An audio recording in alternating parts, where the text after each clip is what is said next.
ang mga pangyarihan. Actually po, sa gabi nito, kami po ay nagbibigay ng pagpupuri at pagpapalamat sa iyo. Hindi lamang sa napakaraming biyaya at pagpapalaan patuloy ko na sa amin nakakalaman sa amin. Kundi sa lahat ang maayos sa biyaya ng buhay at ang pinagiging. Salamat sa isang napakagandang umaga na nasilayan namin ganitong umaga. Kaya po, Ama, sa gabi ito, kahit pang muli nga, pakikinig at pag-aaral ng iyong buhay at banal na salita. Dalangin po namin na buksan mo po hindi lamang ang aming pagkinig, kundi lalagig ang aming puso't isipan. Upang ang bawat budil ng salita na nais mong iasik sa aming sarili ito, ay patuloy po namin kasabikang pakinggan at tanggapin ng buong puso at pagmamahal. At nasa gayong Ama, ay walang masayang isang budil ng iyong salita na magbibigay sa amin ng kapakinabangan. Magbibigay sa amin ng isang katanging-tanging paglago. Paglago na naaayon sa iyong gustuhan at nagulupan. Kaya dalangin po namin, Ama, na patuloy mo kami samahan, katayan at pagbayan. Hindi lamang po sa pag-aaral na ito, kundi sa bawat bahagi ng aming buhay. Kalakat po kami at puno ng kagalakan. Basta't ka na, kasama ka namin. Banal na Espiritu, kailangan ka natin. Samahan mo po kami at huwag mo kami iwanan. Ang lahat mo na ito ay sambat na lang namin. Sa ngalan ni Jesus na aming Panginoon at isang katanggitan. Para na naman ang anak sa Espiritu sa amin po. Amen.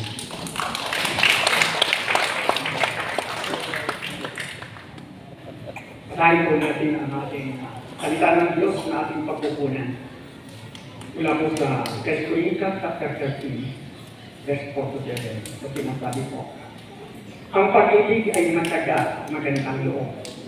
Hindi nananaghilig, nagmamapuri o nagmamataas. Hindi magaspang ang pag-uugali, hindi magsarili, hindi magagalitin o mapagtanim sa kapwa. Hindi nito ikinatutulwa ang gawang masama, ngunit ikinagagala ang katotohanan. Ang pag-ibig ay mapagpata, mapagtiwala, puno ng pag-asa at nagtitiyaga hanggang bukas. Mga kapatid, ang salita ng Diyos.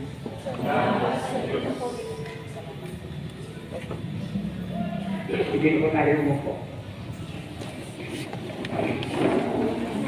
Ngayon, kung gusto po ninyo ang samahan nakatayo, welcome po.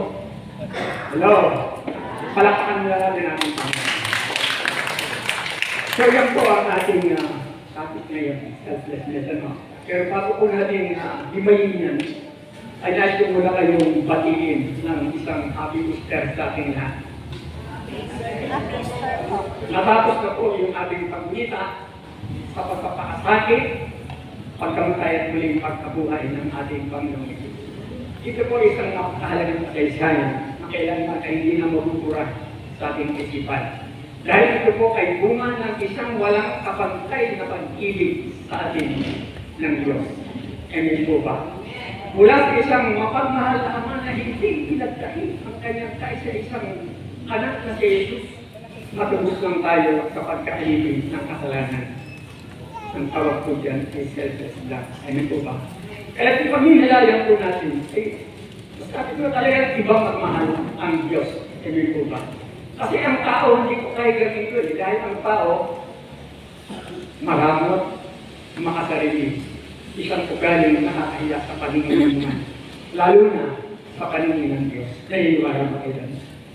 Kaya magkamisan ko, napapatanong ako, kung bakit, mga tao sobrang makasarili. Gusto niya kanyang lahat ng nakita, buhayin, alam walang kabusugan. Samantalang hindi naman niya ang importante sa buhay ng isang tao, kundi yung tinatawag na pakikipagkapwa. Amen? Isang maayos na relasyon sa isa't isa. Sino man siya? At upang maging masaya at maging mahaba ang kanyang kaganapan, kailangan sangkapan natin ito ng pagmamahal. Ibig sabihin, kailangan walang lapangan. Kailangan bigayan sa isa't isa upang ang relasyon ay mas tumatagal at magtagal. Huwag ang sarili natin ang ating mahalin. At ito po ay isang magandang paalaala sa mga dalaga at mga binata. At nga po kami ng mga dalaga. Ayan, mga binata. Ayan. Pinakita ko ron, dala. Hindi naman dala na. Dala ko hindi talaga. Importante ito, bakit po? Kasi kapag ikaw mahanap ng magiging asawa na hindi naman sandalian lang yan, sabi kailangan makasiguro mo na hindi makasarili. Amen po ba? Delikado kasi kapag ka makasarili, pero po isang kwento. Ayan, tungkol sa isang pare. Pero daw po isang pare na magkakasal. Pero bago niya ikasal, yung magiging mag-asawa, in-interview muna niya. Pero magkahiwalay. Ang sabi sa lalaki, kung gusto mong pakasalan sa babae dito, ang sagot ng lalaki, kasi father, maganda po siya, saka mayaman sila. Katapos, tinanong naman yung babae, o bakit pa gusto mong pakasalan ng lalaki dito? Kasi father, maganda ang karyera niya. Maganda. Pagkatapos lagi niya ako iniingatan at pinasasaya araw-araw. Kaya gusto ko po kang pakasalan. Nung makaalis yung dalawang magpapakasal. Ang sabi ng pare, itong dalawang ito, sabi niya, hindi nila lubos na uunawaan kung ano ang ibig sabihin ng pagmamahal. Sapagkat kapag ang isang relasyon daw, ang hinahangad lang ng bawat isa ay yung magpagpapasaya lang sa kanyang sarili, hindi magtatagal mo. Amen? Kasi ang dapat daw talaga inuuna ang kapakanan ng iba bago ang sarili dahil yun po ang pinakamahalagang sangkap sa isang masaya, matatag at mahabang relasyon. Ibig sabihin, kapag papasok ka sa isang relasyon, hindi lang sarili ang iniisip mo. Dahil kapag sarili lang ang iniisip mo, delikado. Bakit? Baka maging miserable ang buhay mo. Bakit? Dahil paano kung nakadimot ng partner mo? Inaasahan at iniisip mo na aalagaan ka niya.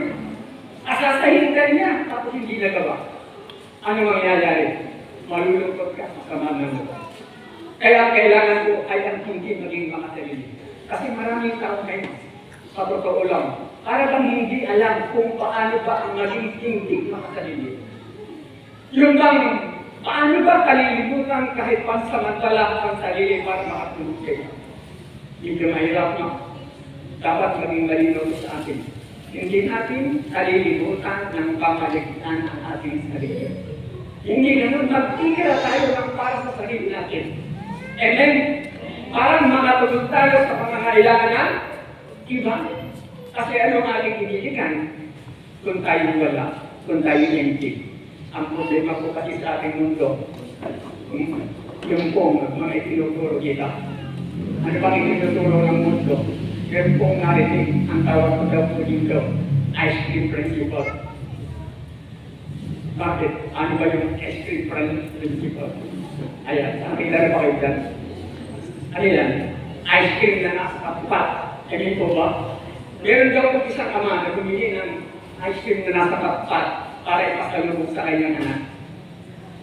Eh, nagkalagay sa bahay, nakita niya yung kanyang anak, masaya naglalaro, kaya bigyan niya yung ice cream, sakagyan na lang bibiyaan, pagkatapos, balik ka uwi sa kanyang paglalaro. Ano nangyari din sa ice cream? Sa ice cream, kunti-kunti, matutulog. Kaya ang sabi ng tatay, kainin mo agad yan. Bago kaya lubos ng mga tunaw, hindi ka mag-i-enjoy kapag yan ay natunaw na. So naisip ko, halos ganyan ang tinuturo sa ating mundo. Ang buhay ay parang pagkain ng ice drop. Enjoy life before it's snow. Kaya kung titignan natin parang makasarili, di ba? Mag-enjoy ka muna sa buhay mo bago ka matulog sa mundo. Hello? Ganun ba? Pero meron daw kung isang pagkatunaw, nakukontra dyan, mas higit pa sa ice cream. Ano po yan? Ano yan? Kardina. Hindi ba yan natutunan din? Subalit ang kandila, bago siya lubusang matunaw, siya naman ay nakapagbibigay ng liwanag. Amen? It seems like before it's not. Ibig sabihin mayroong pagluhan. Amen? Parang mga bulaklak ng rosas.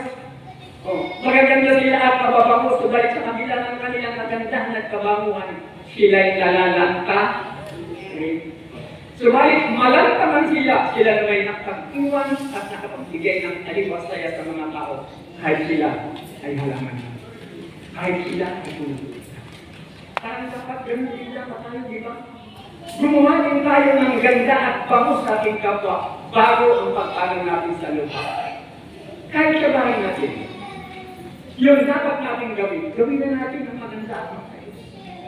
Halimbawa, magagamit ako ng siya, dapat iwanan ko ito ng maligat upang yung susunod sa akin, sa gagamit, mag-English siya. Hindi yung pagkatapos mo, iiwanan mo na. Pero ganyan ako po dati, nag-reklamo ako at medyo galit at naiinis pa. Pagbaba ko po ng bayan namin sa umaga, nakikita ko ang daming mga kalat sa dumi at ihig yung alaga ng aming asawa sa 3 aso. Mahal na mahal na yun. Alam niyo ginagawa ko? Hindi na. Pagbaba ko ako mismo ang naglilinis. Para pagdating ng aking asawa sa baba niya, nakangiti. Masaya mo ka. Hindi ko ba? At kapag gano'n ang aking ginagawa, pakiramdam ko ay tigil na kung masusunod sa natin si Kristo na gawin ko. Kasi ang sabi ng Biblia, yan. Anong sabi niya? Sinabi niya sa kanyang nangalaga, kung ibig naman sumunod sa akin, ibuti niya ang ukol sa kanyang sarili, pasanin ang kanyang krus at sumunod sa akin. So hindi malabas na susunod na. Kakalimutan muna ang sarili. Hindi natin sinigyan sa sarili ang inisip natin. At yun ang isang magandang halimbawa na dapat natin tularan kay Kristo. Alin? Yung kanyang ginagawa. Kaya kung meron tayong gagawin, lalo na kung sa pagmamahal at pag-usapan, si Kristo po dapat nating gayahin ito na tayo. At kaya magiging magaan na lang ang ating mga gagawin. Kaya pala yung pasasabi ng kailangan ay hindi papunta sa sarili. Hindi ba? Halimbawa, sinabi mo sa akin, I love you. O di ba? Hindi papunta sa iyo, kundi papunta sa akin, papunta sa iba. Nakitin niyo. Kaya na nasabi, huwag daw tayo magsasabi ng I love you kung hindi natin kayang panindigan. Pero kung hindi tayo magkaroon ng kalituhan, baka akalain natin na ang buhay ay puro na lang tungkol sa paghihirap. Hindi po ganoon. Ang buhay ay parang pagkain ng ice cream, balanse. Huwag po natin nahayang mapunaw at wala tayong kakakutan. Pero huwag naman natin lululukin sila at baka tayo ay mabulo. And then, ang kailangan balanse.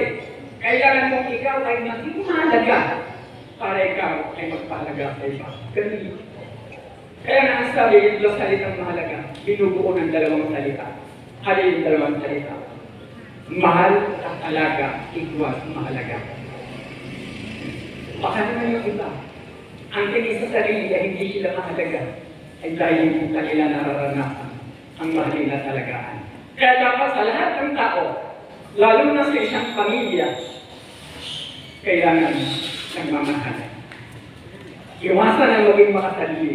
Ang laging isipin ay yung para sa iba, para lahat ay magpapagdala. Maisinang ang buhay. Kaya ito ba? Bakit ang Panginoon? Yung isang hindi na kulang sa atin. Hindi ba siya ang example natin? Kaya nga kung siya ay nagtalaga ng kanyang sarili sa atin, dapat kami po magtalagay tayo para sa iba.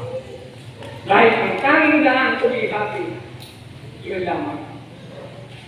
Maraming tao hindi happy. Tanong nga ang katabi niyo kung happy siya. Hello, happy ka? Happy?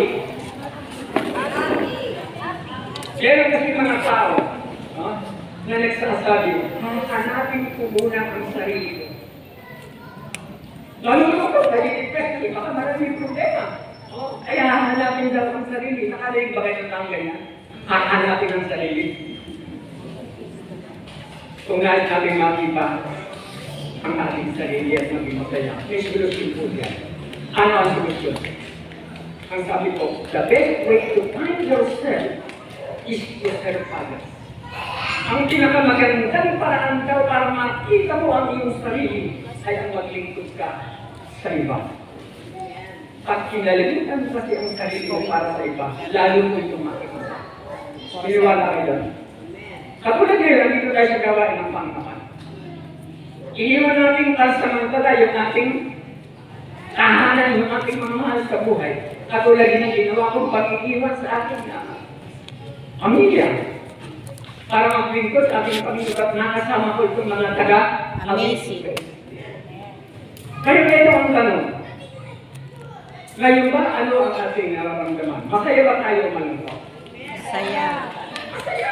Kaya kung nais natin na nakita na laging masaya ang ating sarili, patuloy kayo ipakil sa gawa ng Panginoon.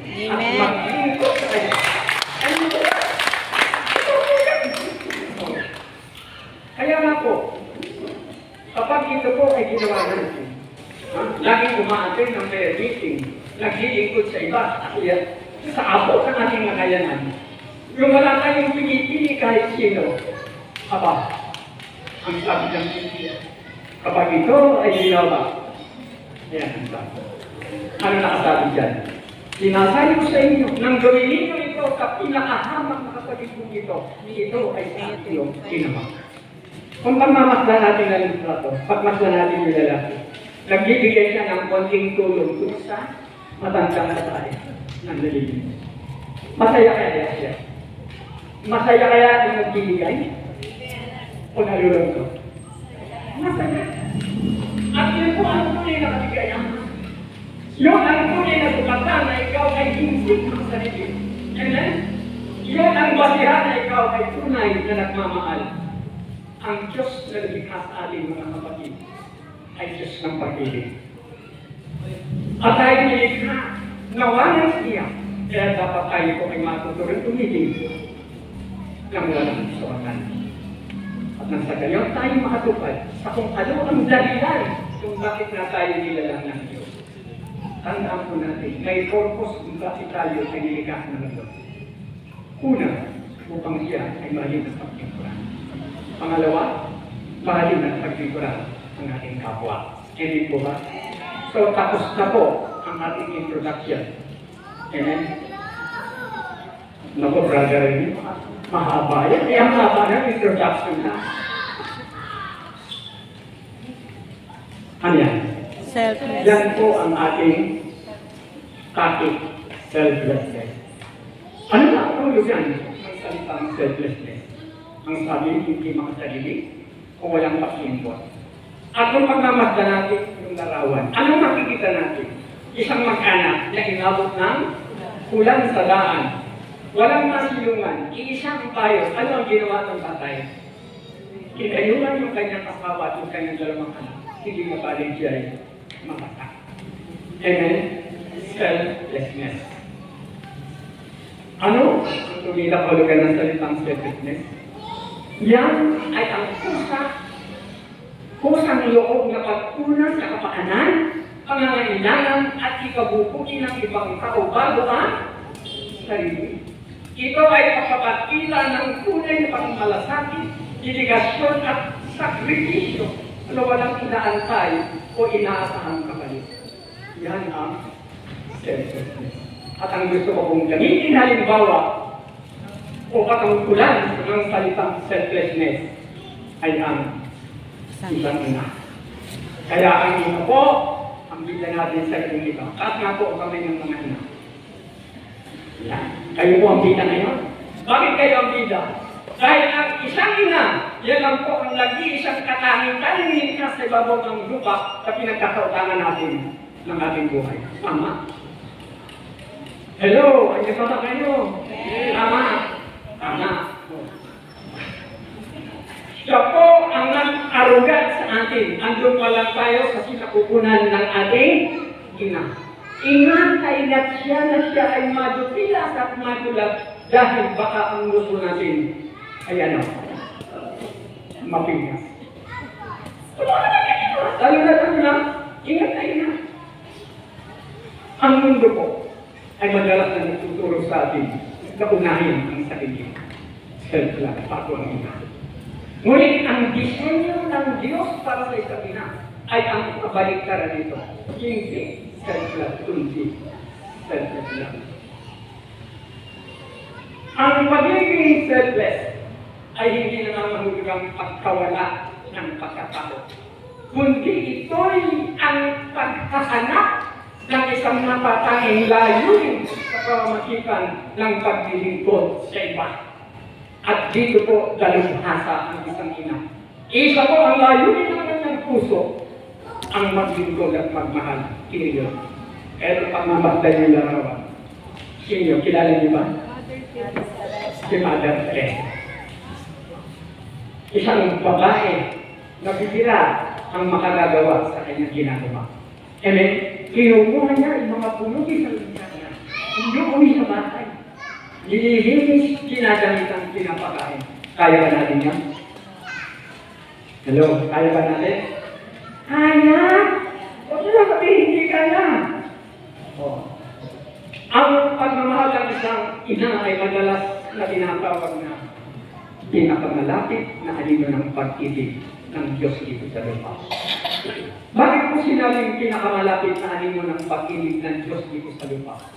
Dahil kung ano ang ginagawang pagmamahal ng Diyos sa atin, ay halos ganun din ang ginagawa ng ating anak, ng ating ina. Amen? Kaya nga po, anino laging kasama dahil hindi umihibatay. Dahil ang isang ina ay tunay na katiba kung magmahal, at hindi ang sakripisyo niya para sa kanyang mga anak. Agree pa kayo dito? Agree kayo? Isa yata ang sumasagot. Sinabi ka. Agree? Yun, palakpakan mo natin yung pangalaman. Kapag na natin yun, kaya lang ako, tatapusin na natin. Amen? Narinig ko nga kung sabi ni Lola Maitrin sa akin, saan mo kami mga maliliit pa? Ang sabi niya, igalang ninyo ang inyong ina, dahil ang inyong ina ang pangalawang Diyos ninyo dito sa ibabaw ng lupa. Amen? Ibinibigay ang lahat sa inyo. Ginagawa ang lahat para sa inyo. Kaya huwag niyo siyang lalapagtangay. Dahil pag ito'y ginawa ninyo, para kayong lumapagtangay sa Diyos. Taas ang kamay ng mga anak. Lahat tayo anak, iba. Lahat tayo. Hindi pa ba tayo yung nanay, pero anak tayo. Tayo pa, lumalapagtangay sa atin. Hindi natin mahirap sagutin yan. Amen po ba? Kasi ang isang ina, siya ang gumagawa ng lahat. Hindi po ba? Lahat ng pangangailangan ng kanyang pamilya, asawa, anak, laging siya. Siya ang tagalapa, tagaplansa ng mga damit nyo, tagapamalengke, tagapagluto. Madaling araw pa lang, gising na upang pag-gising ng kanyang mga anak, meron na tayo. Tama po ba? Nakalagay sa kawikaan, Pedro. Bago pa sumikat ang araw ay inihahanda niya ang pagkain ng buong sambahayan pati na ang gawain ng mga tutulong sa bahay. Ang po ng sabi ng Biblia. Bago pa sumikat ang araw ay gising na sinay upang ipagluto kayo ng inyong pagkain. So ganun ang kain. Sarap-sarap ang mahal. Nakahintay pa si Haring Arab, tulog pa si Haring Arab, subalit si nanay. Nakabangon na sa higaan, gising na gising, tumikilos, gumagalaw doon sa kusina upang pagpulot ng mata. Meron kanyang kaibigan. At habang kumakain, kanino pa pang tinitingnan ng nanay. And ito, bawat sumo, siya'y nasisiyahan. Nakita niyo yan sa nanay niya, nung kay Maria. At pagtayo mo, tatanungin ka pa, anak, nagustuhan mo ba? Yung iniluto ko para sa iyo? Hello? Nagustuhan niyo ba? Ang pag-ibig ay mataga at magandang loob. Hindi nga naghili, nagmamapuri o nagmamataas. Hindi magaspang ang pag-ugali. Hindi makasarili, hindi magkabilitin o mapagsalin sa kapwa. Ito po ang mga katahiyan taglay ng mga hina. Ang kanyang pag-ibig ay mataga at magandang loob. Kahit ang mga anak ay pasaway, kahit ang mga anak ay suwain, Kahit ang mga anak matigas ang ulo, pero pinagkikailangan ka pa rin ng iyong nanay. Tama? Hindi siya nagmaupi. Kahit unat ang pagkakapsal siya, niyasusunod yung damit, pero wala kang maririnig. Napinunin niya ang kanyang sarili at sinabi, "Ay, anak, dahil sa akin ang kinis-kinis ng damit mo, wala pang ganang salita si inay." Pero ba kayo narinig yung sinabi sa inyo ng nanay niya? Wala. Masaya na siya na makita ka na maayos, hindi lang sa kanyang paningin, kundi higit sa lahat sa paningin ng iba. Ang isang ina, hindi makasarili. Kahit gutom na, yung kanin isusuko na lang niya, bibigyan pa rin sa inyo. Karanasan niyo rin. Kami po nakaranas niya. Kahit hindi po pinabayaan ng aming ama. Kaya itikado ang aming pagkain. Karya-karya. Ano yung karya-karya? Hatiin ni nanay sa lima. Di ba kami magkakagiling? Yung sa kayo wala. Tanong, nagpasalamat ka ba, anak?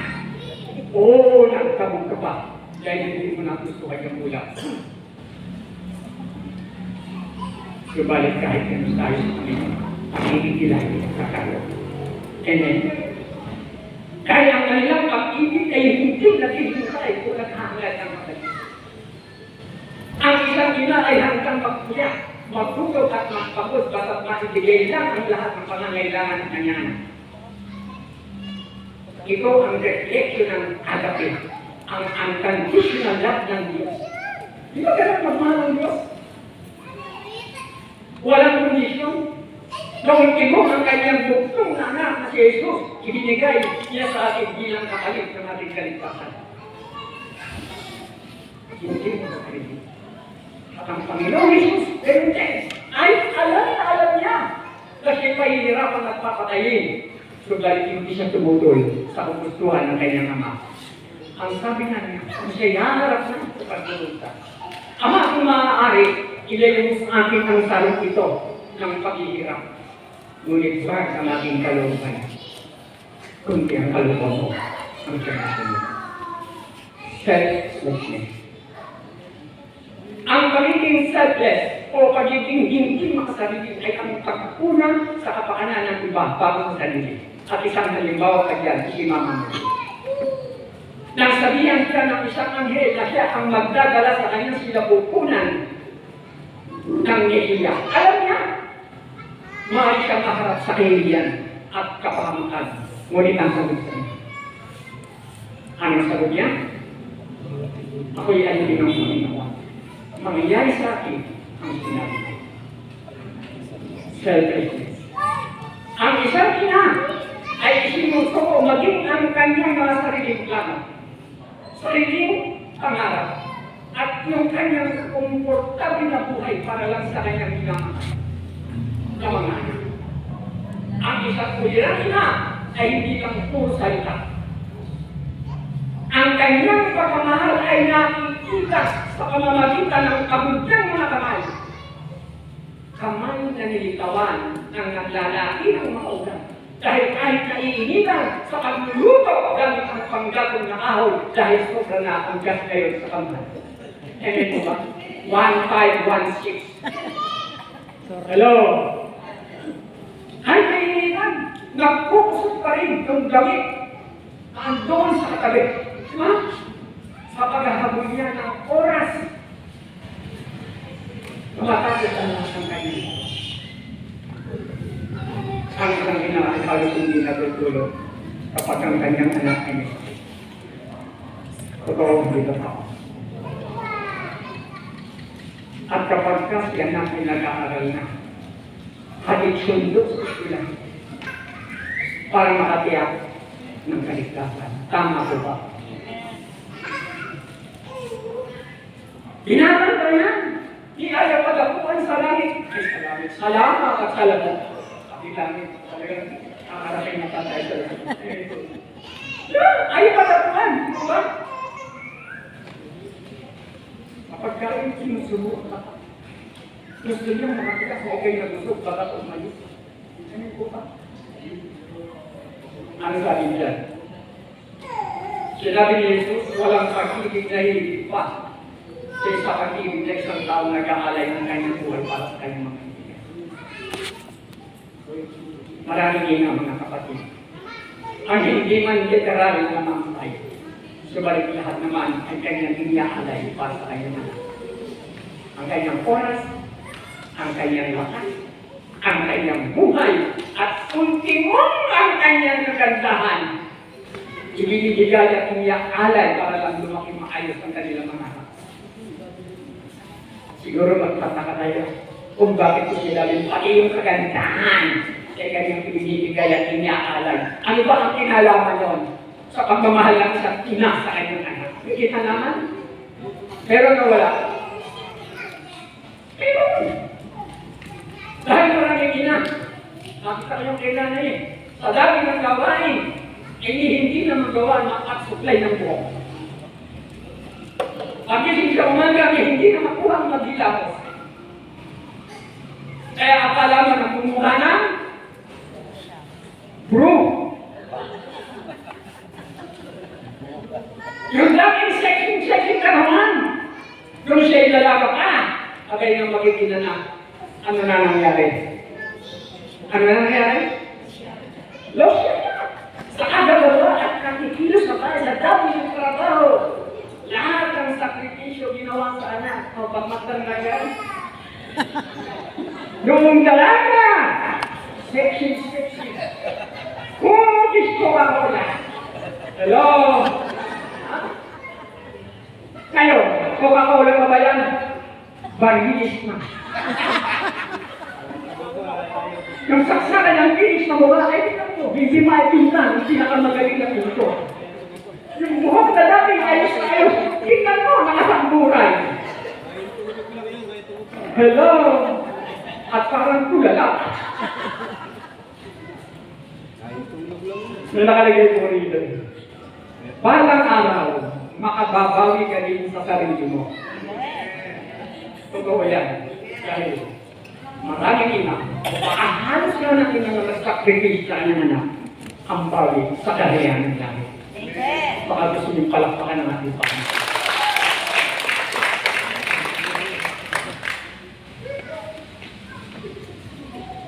Nung ikaw ay sanggol pa, pagmasdan niya, tinapay kaya, pinagmamasdan. Diba? Ingat na ingat, ang isang ina. Nang lumakinagmag yung binatama, ano na nangyayari? Tingnan mo kung binatan ko. Ano hawak? Cellphone. Ano ginagawa ng ina? Naglabi ka. Sana kahit simple lang yan, makatulong sa atin. Para maalala natin.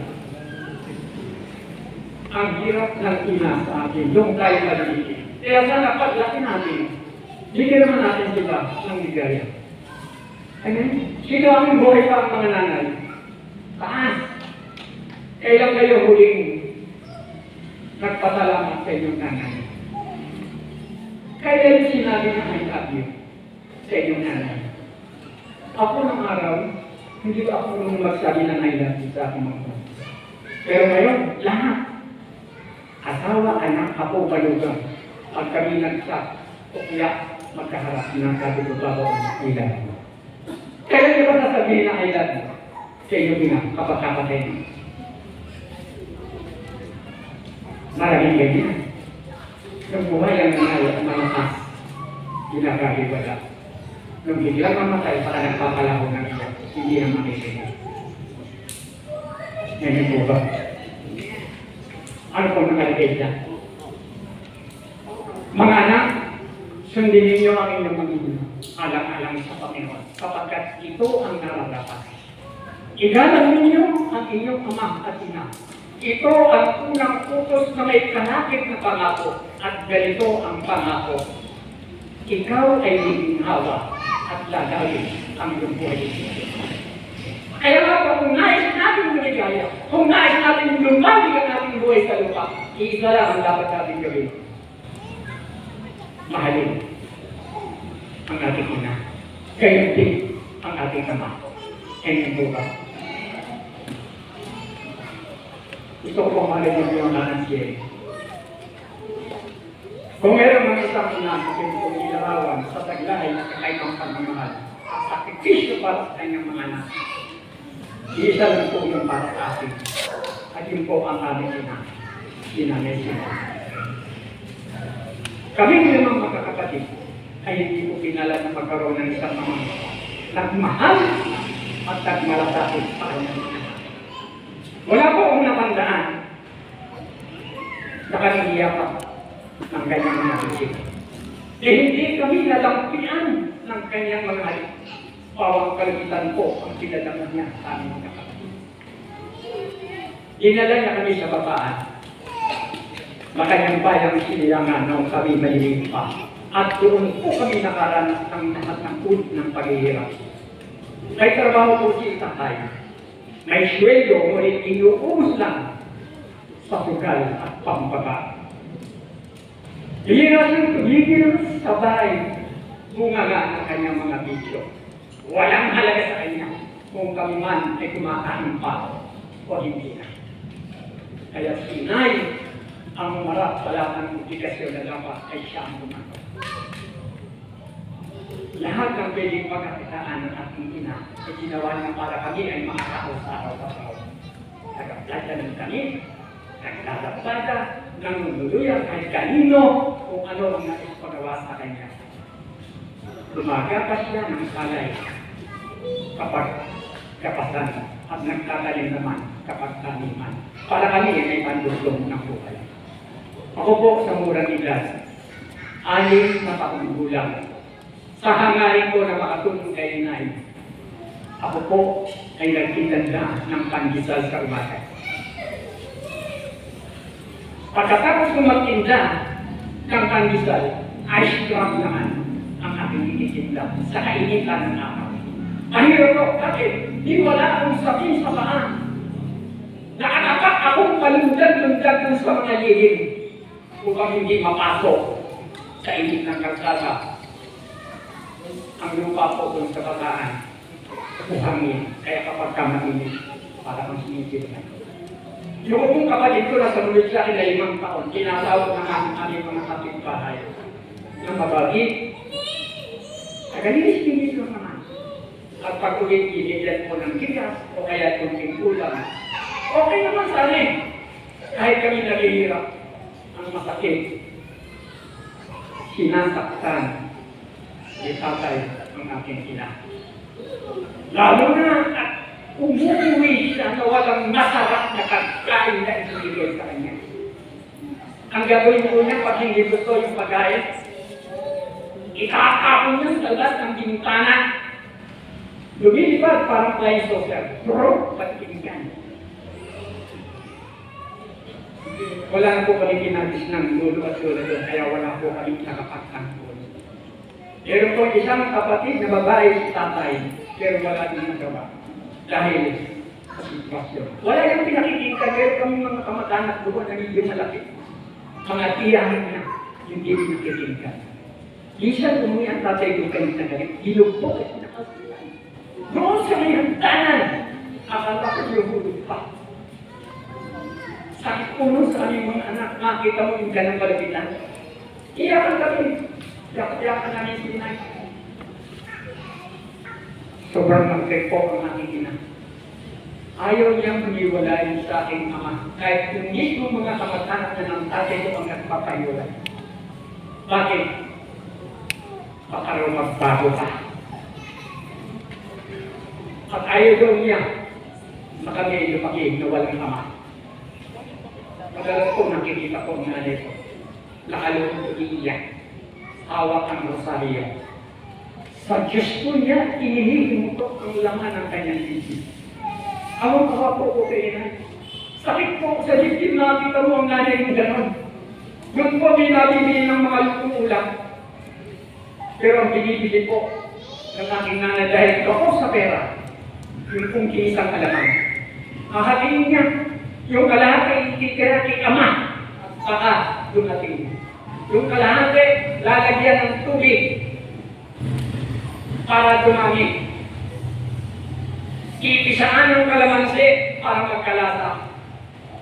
At yun nga, pasasalusalunan. Ang nanay ko po, hindi ako makakain ng ganito. Pag kami tapos na, yung mga nasa dinig ng kami, tingganin ko ang iunin niya, saka niya kakainin. Ganun pa din po. At pag kami nagkasakit, nangungutang niya kahit saan, ay pagkamot lang kami. Ganun din. Ang bahay na dinitihan po namin kung matatawag ka ng bahay. At hindi mo na kailangan lumabas. Kung gusto mo makikita ng araw. Doon ka lang sa gitna ng aming bahay na dinitiran. Sisikatan ka na ng araw. Dahil kahit kalwaro, makakaraan sa laki ng butas. Yung bawin na dingding.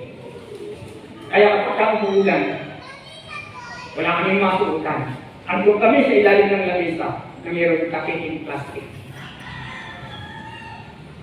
Yung aking maliliit na kapatid, kapag ka nagkamali na paglalad, pupulutin mo sa lupa. Bakit? Malalaki rin ang butas ng aming sahig na kawayan. Grabe kami, kawawa, kami maliliit. Sobrang malupit ang aming ama. Magaan ang kanyang mga kamay na manakit. Hanggang isang araw dumating ako sa sukdulan. Sinaktan muli at ginugbog si inay at sinabihan pa na magsilayas na kayo. Ayaw nang dapang kayo ito. Dahil kapag binatang ko kayo, pagpapatayin ko na kayo. Ay natin yung magandang panalita. Kaya sa takot ni inay, hindi para sa kanyang sarili, hindi para sa kanya. Umiiyak yan at ginabalot yung aming magandang at uuwi na kami sa Pilipinas. Kitang-kita yan ng aming mga kapitbahay. Kaya sila na mismo ang nag-ambot at abo naman. Ibigay kami ng pamasahe para kami makalis ng araw na yan. Sa madaling salita, iktik ang 3 balotang dami. Plus 5 kaming magkakapatid, kami bumiyahin pauwi ng Marikina. Pagdating namin ang tuluban sa Divisoria, sa kayang papuntang Marikina. Ang sabi ko sa akin ni Nay, anak, ako po kasi ang panganay. Hawakan mo mabuti ang kamay ng kikisa mong kapatid at tayo'y gagawin dun sa kanila.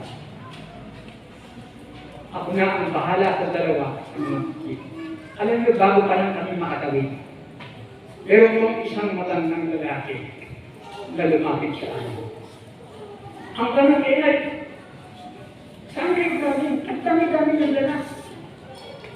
Ano ka nga sa amin? Malaking lalaki, matikas ang kapalat, kahit may edad na. Puting-puting na ang buhok, pero naka-all-white, hindi ko makakalimutan.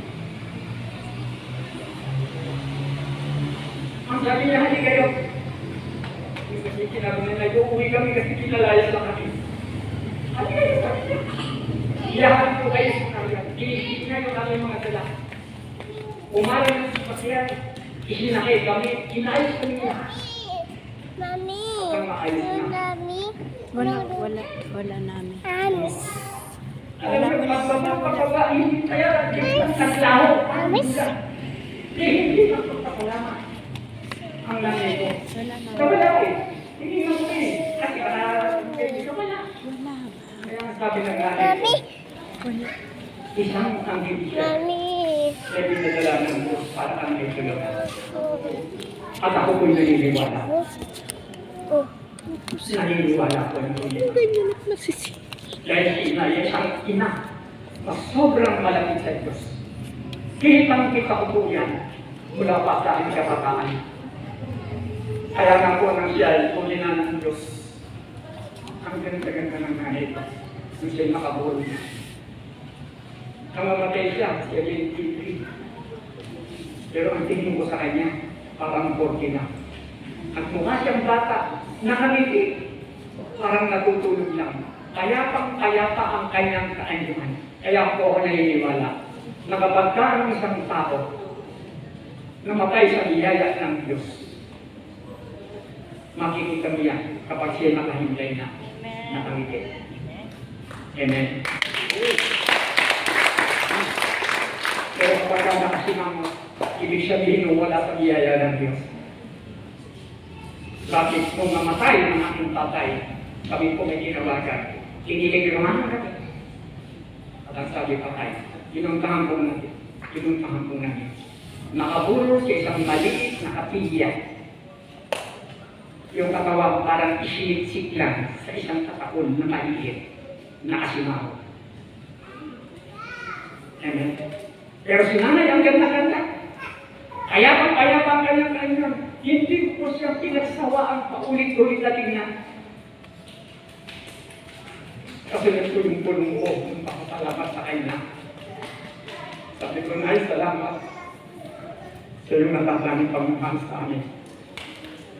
Salamat sa pagkapalaki at pagtulong mo sa amin mag-aasali na magamat sala tayo sa maraming tagay.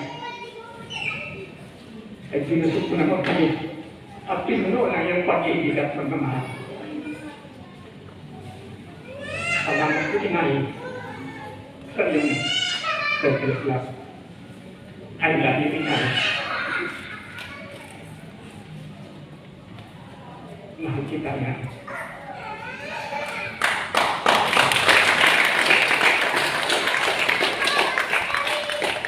Ang pala po sa lahat ng nanay. Nais ko kayong hantugan ng isang sugat. Pakinggan po natin, mga anak, ang tulad din ng mga tampong pag-ibig ng isang. Paano kaya susukatin pag-ibig ng isang ina sa giling ng anak? Meron pa kayang panukan na dito ay sakapat. Namahil ay wala na. Dahil kung magmahalang sa ina. At ito'y naranasan namin noong kami ay bata. Pag-ibig ni Inay sa amin ay walang kabata. Kapag kami kumakain, naroon lagi siya. Sa amin ay nakatingin na may ngiti sa kanyang mga mata. Ipinaghihintay na kami ng isang ulam namin.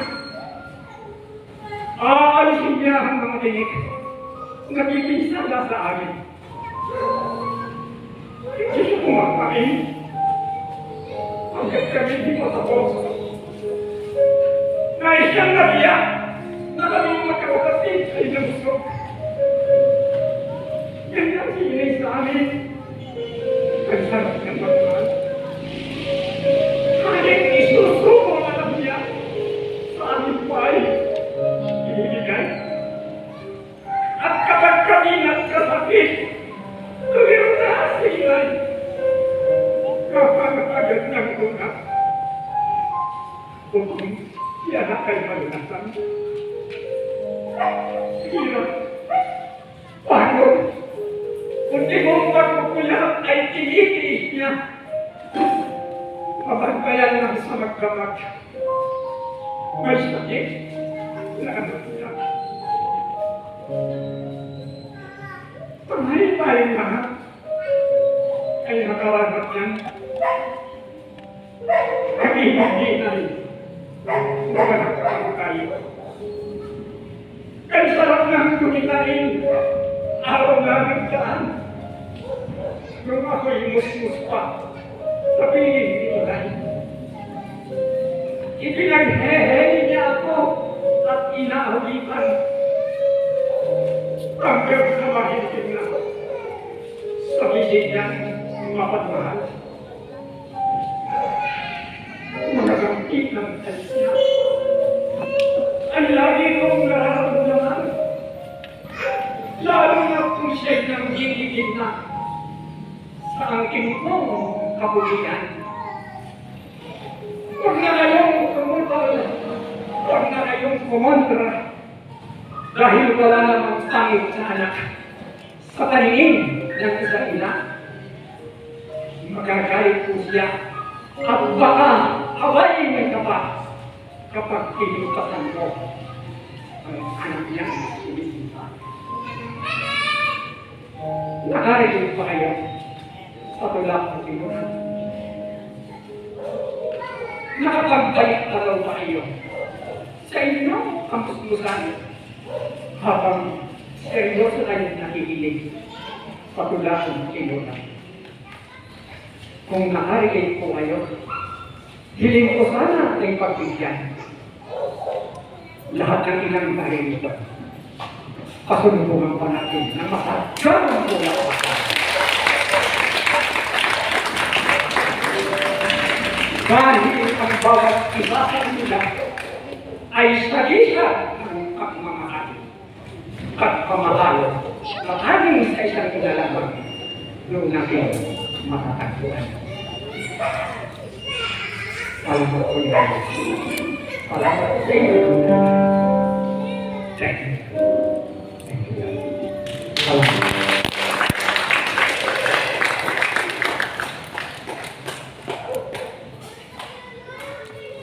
Salamat.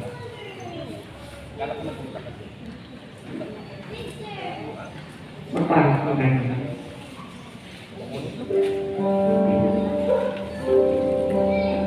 Ano man ang iyong problema? Ano man yung nakaman? Manalig po tayo. Maniwala. Ang pabay kayo lang.